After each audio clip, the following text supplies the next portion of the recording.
Campaign Terrain, everybody. I'm your host, That Guy Cross, your resident basement dweller, and today I'm going to show you how to turn some simple sticks and dowels and some glue into gangplanks and walkways for your little guys to go across. So, this is a pretty simple build that I managed to mess up about 16 ways. Some of it should be entertaining, depends on how I edit it in. Stick around. Thanks for coming to Campaign Terrain, and we'll see you just after the bump.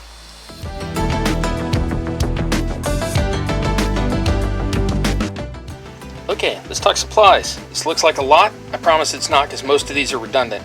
So, a bridge, when it comes down to it, is planks and things to hold the planks. So, we're going to start with the planks. I use a coffee stirrer. I typically use these skinny sticks because they're what I have available. Next time I'll end up buying coffee stirrers, but they're essentially the same thing. Like this. They're very narrow. They are a 1/4 inch across. Kind of flexible on their own. So, coffee stirrers. Good to go. Or you can use bamboo skewers. Now these are a little bit thicker. I have a bunch of these. Maybe I should use those. These happen to be just not quite 12 inches long, so you can cut these in half, take the point off if you want. For the other rails, I typically use these wood dowels. I like these. They're 6 inches long exactly, so I can use them over and over, and I know that they're 6 inches and 6 inches and 6 inches. If I use these, they would be just shy of 6 inches, which would be okay. But I have not really played around with those. I had the other ones available, so I've used those. And if you really need to, you can always do something like wooden chopsticks, something like that. Anything that's going to make you a wooden rail to go with your planks. So you got planks, rails, and that's all you're going to need on the wood. Now, the next thing you're going to need to do is we're going to talk about how to make them, how to style them. So some of them are going to have nice new pretty planks, and some are going to be torn up and sort of old or beat up or orky or goblin-y or whatever. So you can either have this style that are messed up, or you can have them where they have nice, even, straight planks. If you want the nice, straight, even planks, you're going to want a pair of nippers or wire cutters or something like that to get a nice, clean cut right across there. I'll be making some of those in a minute, but not just yet. So if you want them like this, where they're busted up, you're still going to need these because we cut them and then I usually tear the end off. And so you're going to need something to grab that end and sort of take it off. I use a little pair of smaller needle nose pliers. So, cutter, needle nose pliers. If you don't have the nippers or cutters, you can use a knife. So, any kind of craft or hobby knife will work. This is a craft knife, a retractable knife. Utility knife, as these are called, but this one has the retractable blade. A lot of people call this an Olfa knife. This one's not an Olfa knife, it's an Olfa style knife. Olfa is only if they actually come from Olfa. So this is an Olfa knife. This is trying to be. You can use a bigger one if you need to.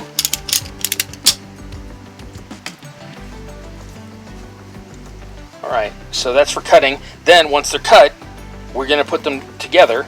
When we're putting them together, they need to have a stain on them unless you just want the blank wood look. So these have been stained the same way as I did in my doors video. I should be putting a link up there if I remember. I think that's my video number 2 was doors, might have been, I don't know. Anyway, there'll be a link up there. So these I've already stained. These did not start off, these started off plain white, which was this color, and I have stained these with the same stain I made in my other one. If you want to stain them, you're going to need something to stain them with. Mine happens to be made out of this walnut ink and this floor polish, just like I would any other wash for finishing off a paint job, except I've made this very, very dark. And I tend to spray this on, let it sit for a moment, and then wipe it off. So I've already stained all these, so I won't be doing that on camera. You've already seen that in that other video. Alright, now, once they're glued together, or once they're ready, then we're going to be gluing them together. And you can use anything you want to glue them. You can use one of the specialty glues, you can use super glues, you can use white glues, you can even use strange things you have no idea what they're from. They come from the dollar store and you haven't even tried out yet. Whatever. For these, I tend to prefer one of two. I either want it held in place while I'm doing it, in which case I always use America's favorite, Eileen's Tacky Glue. And now, don't be stealing my glue holder upper. This is patented and copyrighted and all that fun stuff. You know that, trademark, whatever. So this is a little stickier, so I like to keep it upside down. That's why I prefer it over the regular PBA white glue, is that it's stickier. So that'll help. But for this, I typically build it upside down. I put all my planks down, and then I squirt super glue on it from the back, and that is what I will be doing in this video. So I will be using this super glue later. Super glue, crazy glue, cyanoacrylate glue, CA glue, cyanide glue. It's all the same stuff. I know cyanide glue sounds scary. Okay, what are the straight pins for? Well, they're for the super glue.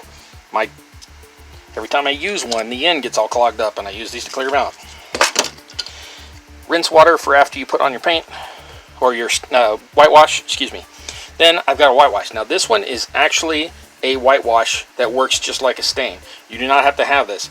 Water and white paint will work, whichever you want, but this is available as an actual whitewash for this sort of thing. So this is what I will be using because I happen to have 2 bottles of it laying around. For equipment, we will need a paintbrush. Don't use a wet one. When we get to the whitewash stage, the wetter it is, the more it spreads out and dilutes it. If you're trying to whitewash it, you don't want that. So keep your brush dry until you're ready to use it. And something to mix the, put the whitewash in so you can dip from that. And something to work on to keep your work surface neat. And that should be everything for equipment. Alright, I'll be right back and we'll talk about styles. Alright, we're going to talk styles. You've got your modern, new, freshly built, even, no gaps, smooth style. This is what you're going to have in, say, a modern thriving city as a ramp up on, like, from the docks to the ships, or something. Miners might use one of this if they're in the mine all the time and this is used to cross a chasm. They're going to have something nice and sturdy, fairly well made. All the boards are similar and there's not going to be any gaps in between. On the other side, you've got old, rickety, makeshift. Could be made by someone who's only using it once or twice. Could be made by orcs or goblins, or whichever race is your race of more primitive or less developed nations. So, the differences in the styles on these, if you can see, this one has been whitewashed and this one has been not. So these can actually come out lighter. I just barely put these on and brushed across and then wiped it off really quick. This has not been hit at all. This is just the stained wood. For the rickety ones, I like to leave gaps between each of the boards so you can see that there's a bit of a space between them. It's as if they built it with what they had available and they only had so much lumber, or if some of the pieces have come out over time and they've had to move some over. The newer, nicer ones are going to be built like this with every board together. Now, these are both 1.25 inches wide. That gives it just enough room to put a single miniature on there where it's not going to fall off in gameplay, but it's still going to be perilous as far as your characters are concerned. So each of these is 1.25 inches. So it seems like this would use more wood because with no gaps, you're going to use more wood over time. But they actually come out about the same, because even though this has gaps, these start off, instead of 1.25 inches, they start off being 1.5 inches. And then I like to break the ends off sort of jagged. And by cutting more of it, it uses up more of the, for want of a better term, lumber of the coffee stirrers. So overall, they use about the same amount of wood. So this one's going to be simple, and I'll show you how to build this in just a moment. That'll be in our next section. But I'm going to show you how to cut these first, and then I'm going to show you how to make these jagged edges. Then we'll come back and do that. So let me move that off to the side. These are simple. 1.25 inches. Cut them. I like to find one that's as close as possible, and then I just keep putting it next to them and using it as a guide. Now, these nippers want to throw anything you cut across the room from you, so be careful for it. You want to hold it in place and then hold both ends so that neither of these go shooting across the room. Oops. And if you leave out any, I don't know if you can see that, if you leave out any extra little pieces on the end like that, they're easy to just nip off. Now, I never worry about getting these perfectly straight across. If you wanted to, you could use a saw or a different type of cutter, but I'm just getting it close to 1.25 inches so that they all fit into the right scale. or if I wanted 1.5 inches, I would just go a little bit longer. And this is one of the orky sized ones. So I save all of my little offcuts. I use them for rubble and debris. I use them in all sorts of things. These can end up as being windows in my from my window video that when you see me put them on the house, I'll try to put a link up here if I remember. These can end up being the shingles, or the, shutters for the windows. So 1.25 inches over here, 1.5 inches over here. Let me show you how I do that. I simply take the end and at an angle, grab that in the pliers and just sort of break it off, but I don't do it careful. Ooh, that was really clean. Generally, I try not to do it clean, and here it doesn't want to mess up on me. So whatever it takes to get sort of a torn up end, you can tear it off at an angle, you can tear the pieces apart like I'm doing and tear little splinters out of it. You can cut the end up with a tip of an X-Acto knife. I keep trying not to say X-Acto knife because I don't actually own an X-Acto. Craft knife, hobby knife, however you want to call it. You can crush the ends like this. Oop, split that whole wood, but that's fine. And then snap the end off. I just try to make sure that I rip them off at an angle to the board, never straight across, because otherwise it's just going to give you a clean cut again. So after I've got a bunch of those will end up going to make this kind of bridge with the dilapidated look to it. Alright, I'm going to come right back and I'll show you how I actually glue them together. I'm going to be making one of these. Okay, so we're going to be gluing this style of bridge with the planks right up next to each other. This is pretty simple and straightforward, nothing really to it. So let's get started. Now I was going to do it on this cardboard, but it keeps wanting to bow up on me and you need it flat. So instead of on this cardboard, I'm going to switch to my cutting board because it's got a flat surface. You can do it on anything that's flat and it'll be fine. So I'm going to need a bunch of these, and I had a bunch cut and I have no idea where they went. So I'm going to cut a bunch more here, show you how quick that is. We're just going to try to get enough to match up with this. Now I've already got more than half of these, so this shouldn't take very long. Okay. So I've got about 3 inches worth there. You can get, at the 1.25 inch length, you can get about 4 of them per board. So it should take about 3, maybe 4 boards to get enough to do this. So this should be really quick. Remember to keep hold of these boards when you cut so they don't go flying across the room. And keep your little offcuts so that you can use them for later projects.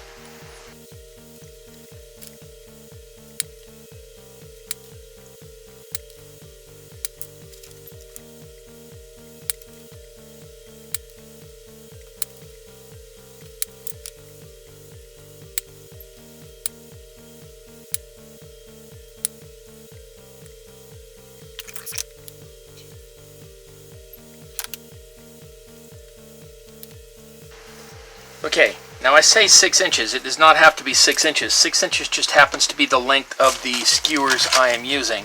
So I got a bunch of these boards cut and we're ready to go on that. Let me show you how I lay those out. Now, they should be about 6 inches long.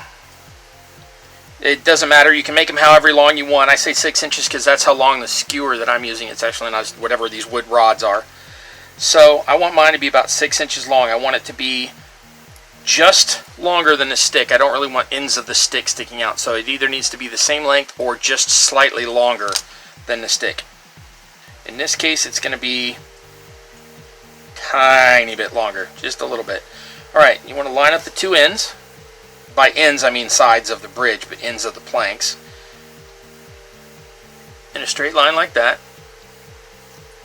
And then want to take one board. Don't work with both at once. You'll end up just knocking them into each other and upsetting itself. So put one down. Don't put it right near the center. You want to put it a little bit closer to one edge like this. You can, if you want, make all of yours line up exactly, but I've never bothered to do that. Alright, then you take your super glue. I actually prefer this kind of comes in a bottle. I find that it's a little easier to work with, but I'm out. So, take your super glue. Now this is probably clogged up, so let me go ahead and make sure this is open. Okay, that one's good. And then, I don't know how to do this on camera so you can see. On the inside of each one of these, you want to put just enough that it will use capillary action, or for my friends on the other side of the pond, capillary action, to pull the glue underneath the board.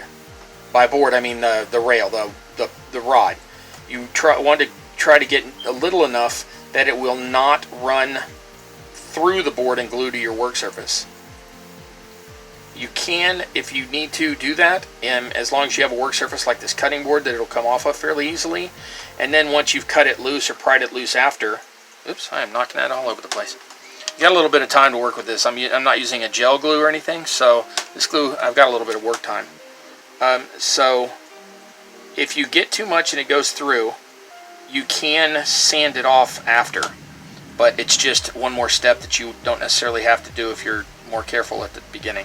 So that's why I'm taking a little bit of time to get push each little droplet up underneath so it pulls between the two boards and holds them together. And hopefully not my finger like I just did, because that would be stupid.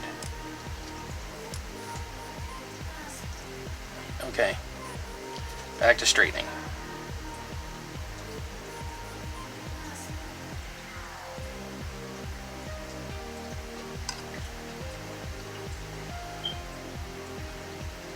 Okay, now once you get it set like this, the biggest trick to this is this super glue, unless you're using a gel, does not set up immediately, so you've got a few seconds. So go make yourself a sandwich or whatever, because you don't need to set this up immediately. And like I said, you got a little bit of working time with it, so no need to rush yourself on it. Try not to glue yourself to it. Okay, now you do have one other option that I did not mention at the beginning. You can accelerate this with either one of the accelerator sprays, or technically they work just on humidity, so blowing on it will speed it up from the humidity in your breath, or you can use what's actually in the accelerants, which is baking soda. Normal old, everyday, white powder, cook with it baking soda. So you can, if you want, sprinkle this on here and it will make the super glue set a lot quicker. And I will show you that because this is not set yet, and one end down, pushing into that groove, and that should be completely set at this point because it takes almost no time to do that. Oops, this one never actually got glued. And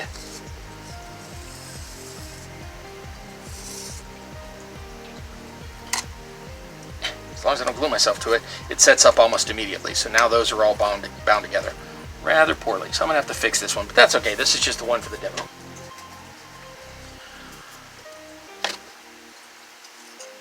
So again, keep your hands dry. You don't want wet on the baking soda. And that one's good to go. So go to the other side.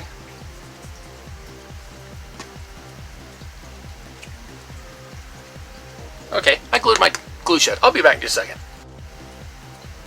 Okay, right. Now that I've reopened my glue, try this again. Take your other stick, line it on the other side, make sure it's going to sit flat, and then it's just the same process down it. You're just going to put more glue on it and put more baking soda on. Rather than bore you with that, I'm going to go ahead and jump to the next step.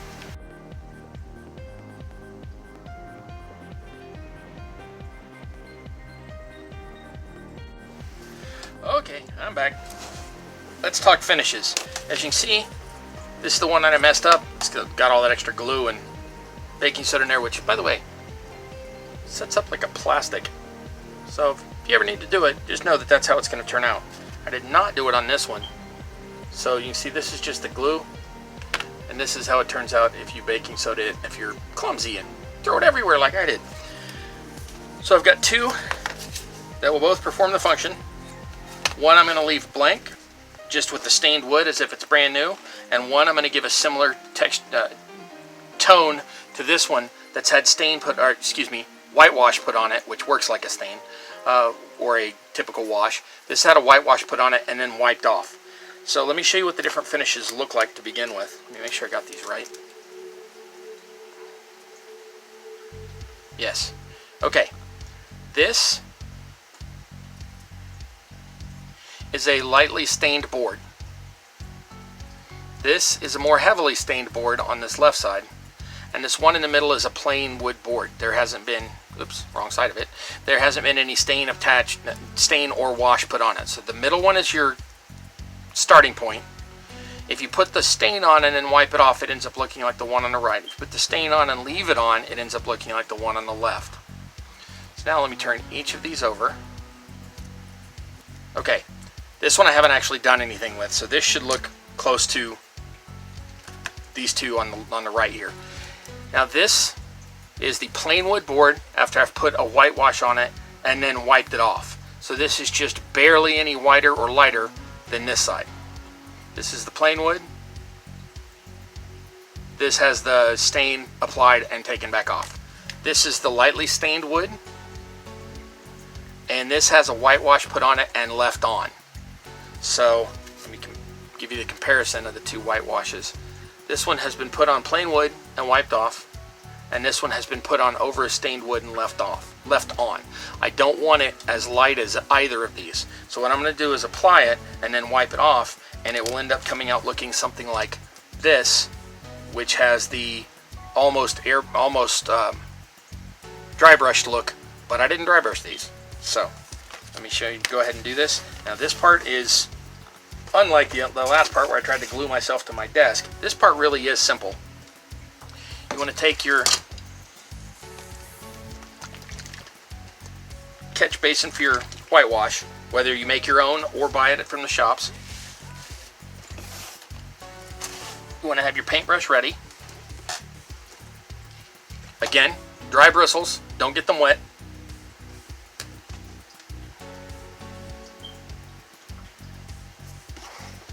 And a rag ready to wipe it off. Now I'm using a wet rag. You can use a dry rag if you'd like. I've had really good luck with this, so I'm going to go ahead and use this. I'm going to use the one. I'm going to leave the one that I did first plain because it's supposed to look new in the setting it's in. It's going to be in a burgeoning port, lots of activity going on.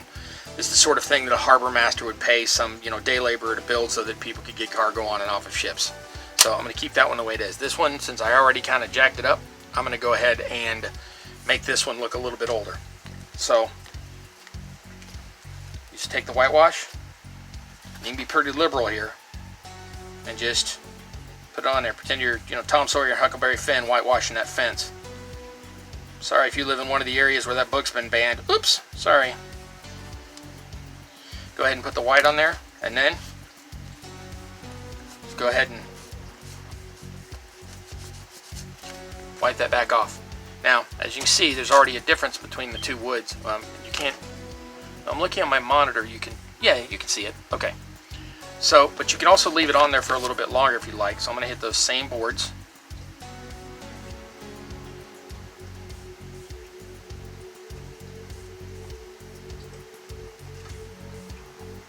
And this right here is why I said don't use a wet brush, because it thins out the whitewash and it'll be too watery right here to actually make it as darker as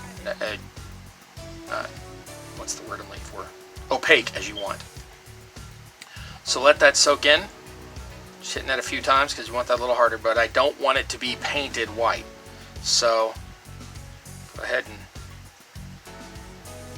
hit all those. I know I'm killing all my people I used to do carpentry with because I'm going across the grain, but it's not going to matter for this. Okay, and then blot that off.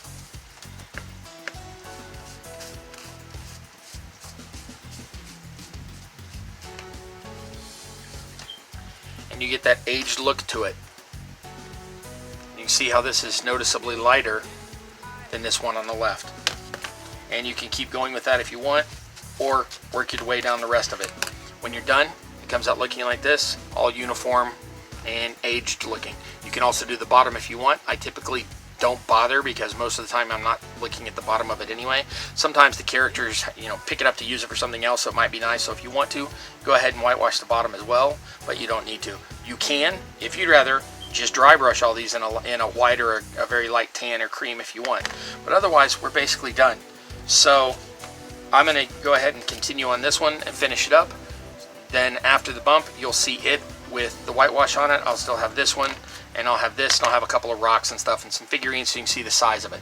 So I'll be right back with that. Otherwise, we're basically done. So if you want to stick around after the bump, great, and we'll see you then. If not, that's fine, and we'll see you next time. You can go ahead and take off now. Just remember to like us on social media, and there's going to be links both in the upper corner. Oops, I'm pointing the wrong direction. In this upper corner up here, there will also be links down in the bottom for to my other videos that I was talking about, where I talk about the stain and the gluing. So I hope you've enjoyed it, and we'll see you next time. See you after the bump if you're sticking around.